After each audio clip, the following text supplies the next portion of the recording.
Salut à tous. Ça fait un moment que la Pipo U8 a reçu sa mise à jour KitKat.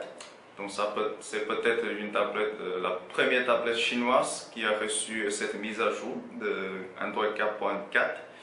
Dans cet épisode, on va faire un tout petit comparatif entre deux tablettes qui est le même modèle, mais un qui tourne sur le KitKat et un autre qui tourne sur le Android 4.2. Et ça, c'est le système d'exploitation original de ce modèle. Donc, pour ceux qui ne connaissent pas encore ce modèle de Pipo, en termes de finition, à mon avis, c'est plutôt une tablette haut de gamme. C'est une tablette de 7.9 pouces avec un rapport d'écran iPad mini.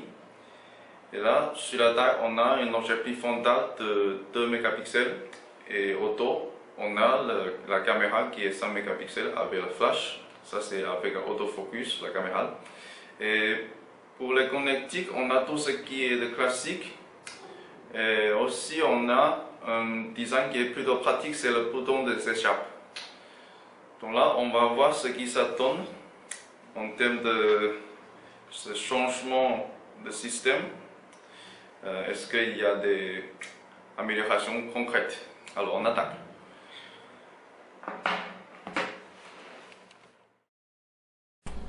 Ok, première chose à mentionner, c'est sans doute l'interface. Alors j'avoue que je préfère mieux l'interface de KitKat, mais cette KitKat là a une interface plutôt particulière, puisque je crois Pipo a fait une tout petite sous-couche, une toute petite modification sur le système original, parce que là évidemment on n'a pas d'accès au menu de widget de façon conventionnelle.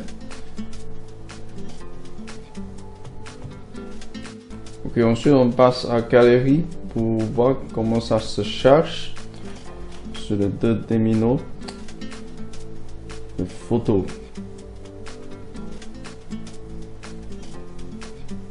Et ce qui est dingue, la luminosité sur l'écran de la tablette qui est sous KitKat est un peu plus sombre. Et sachant que les deux sont tous les deux au maximum pour luminosité, ça je trouve c'est un peu bizarre. Mais en termes de manipulation et de changement de photo, pas de problème. Les deux c'est quasiment identique.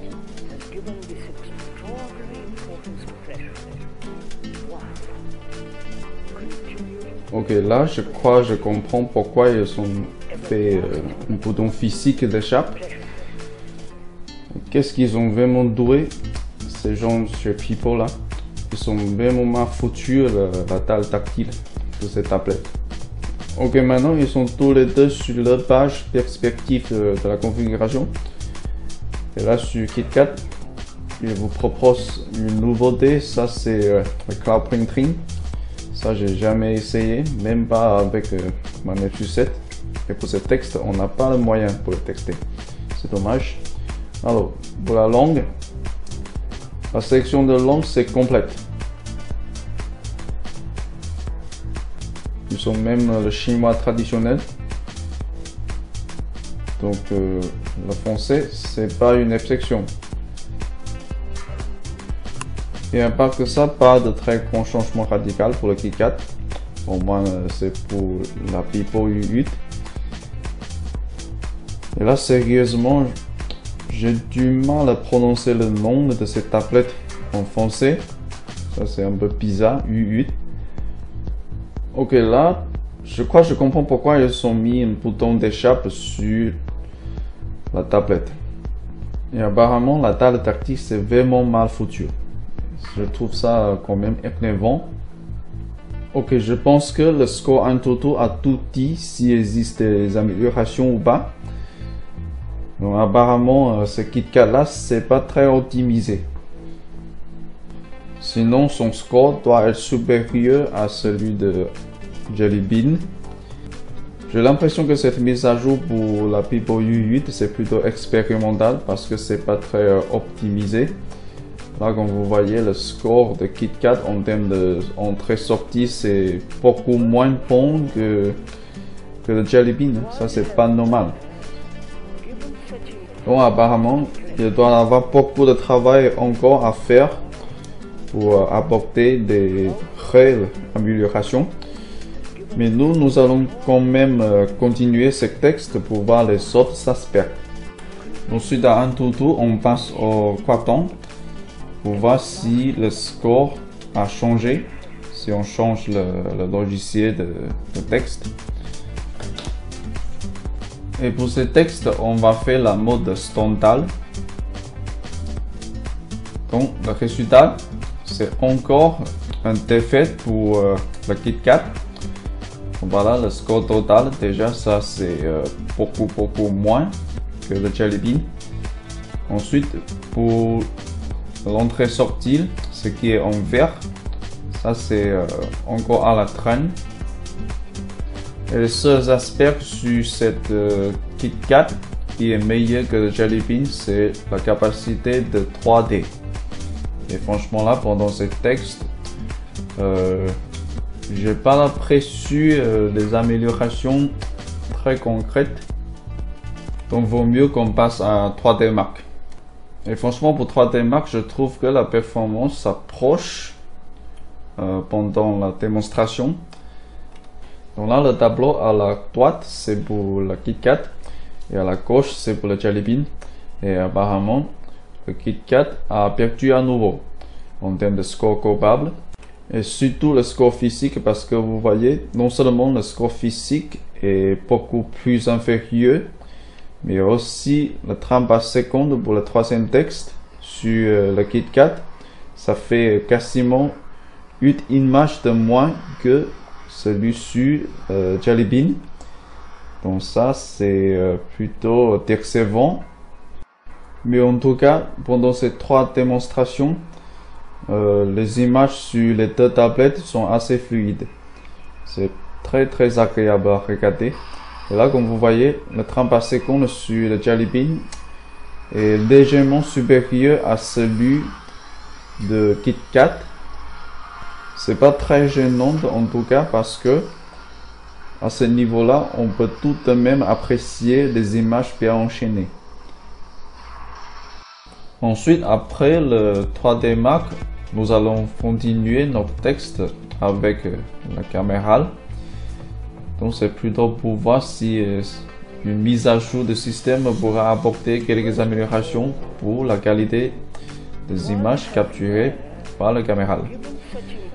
Donc celui-ci c'est le Jelly Bean et à la droite c'est le KitKat. Apparemment l'image sur le KitKat c'est plus lumineuse. Par contre l'interface, je crois c'est à l'inverse. Donc d'abord on va tester le autofocus, donc ça fonctionne plutôt bien. Ok, le déclencheur est activé. Et là on a une image qui est plutôt blanc, je trouve. En plus le rendu du couleur c'est un peu trop fort, surtout pour la partie qui est ensoleillée. Alors là c'est plutôt pas mal quand on zoome. Et franchement on voit pas de pixels interpolés. Ça c'est plutôt correct pour une tablette à un prix milieu de gamme. Mais ce qui est regrettable, c'est l'interface, c'est pas très bien optimisé. Donc on va faire avec le Jelly Bean. Ok, première impression déjà, l'image sur le Jelly Bean c'est un peu plus sombre que le KitKat. Donc on va essayer de prendre une photo aussi. Et là l'autofocus il marche aussi bien que le KitKat. Mais pour l'image, là c'est un peu plus sombre, un tout petit peu que le KitKat. Mais en gros, Je n'ai pas constaté une très grande différence en termes de détails. Et maintenant, on a fermé les rideaux.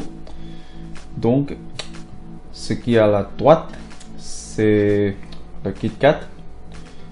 Et à la gauche, c'est le Jelly Bean. Franchement, les deux photos sont quasiment identiques.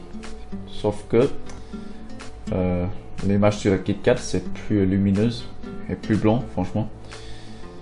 Et un truc assez intéressant, c'est que quand j'ai essayé de bouger l'image sur cette tablette là, l'image sur le Jelly Bean a devenu plus floue.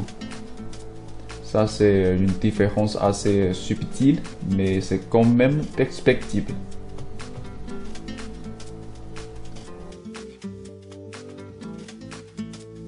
Ok, ensuite on continue avec le texte de caméra dans un environnement obscur. Là, j'ai fait descendre les rideaux.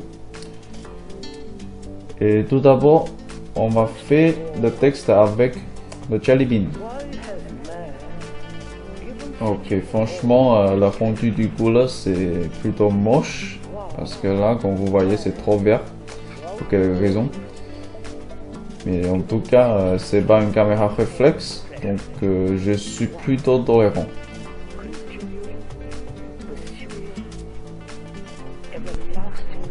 Ensuite, on va prendre le KitKat pour continuer notre texte.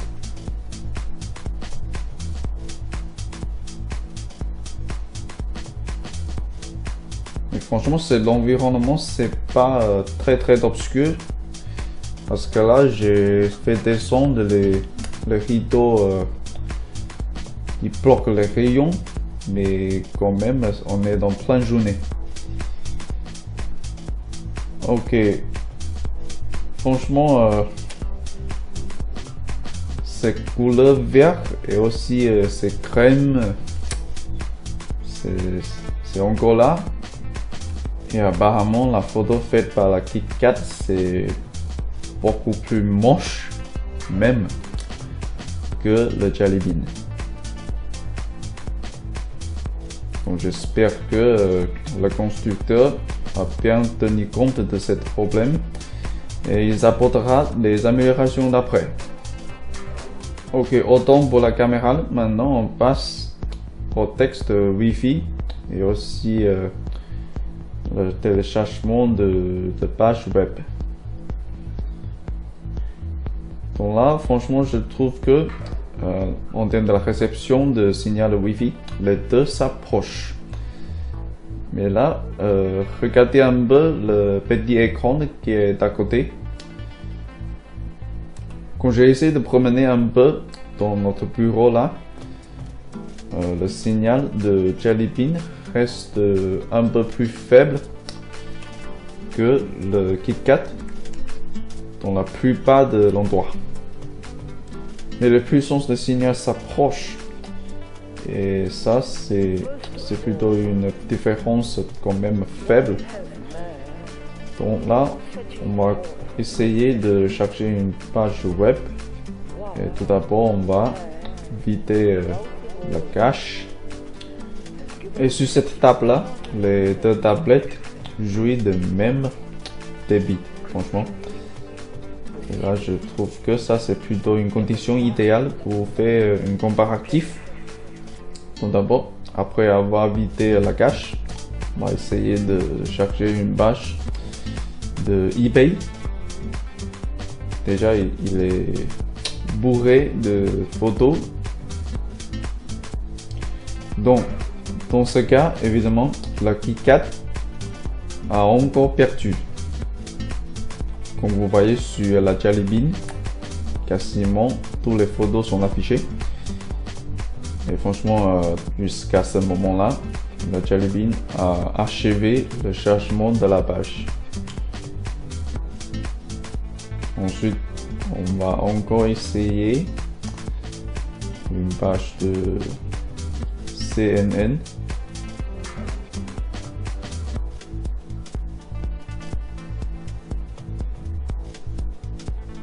Ok, encore c'est Jelly Bean qui a gagné. Ça c'est quand même une surprise, puisque le débit sur ces deux tablettes sont quasiment les mêmes. Donc c'est clair qu'il aura beaucoup de travail pour cette mise à jour de KitKat pour la Pipo U8.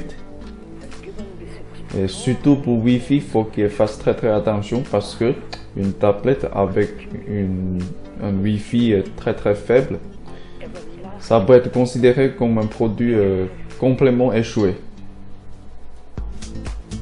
Alors là, il faut que je corrige un truc, c'est que la page que je suis en train de chercher maintenant, c'est la page de ESPN, c'est la chaîne sport américaine. Et maintenant, c'est le dernier sujet à traiter pour ce comparatif, l'autonomie. Donc, pour le Jelly Bean, elle est déjà sur la batterie pour plus de 19 heures. Et pour KitKat, c'est plus de 17 heures.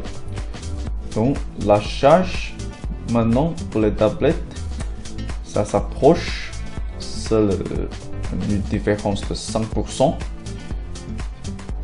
Et là, on va sur Battery Monitor. Pour saisir plus de détails sur la consommation. Alors personnellement, je trouve que le comportement de la batterie sur les deux systèmes sont identiques. Donc ça veut dire l'avantage de KitKat n'a pas encore manifesté. Donc là, pendant la veille, la consommation c'est très basse, c'est quasiment pas de consommation. Alors une chose encore à remarquer, c'est que regardez le dernier tableau. Et sur ce dernier tableau là, qui est pour les 15 derniers niveaux de la batterie, la consommation de KitKat, évidemment, c'est plus grand que le Jelly Bean. Donc ça conclut de notre petit comparatif. Et apparemment, cette mise à jour KitKat pour la Pipo U8 n'est pas très complète. Ça a encore besoin de beaucoup de boulot pour le développement. Mais au moins, ils ont marché le premier pas. À la prochaine!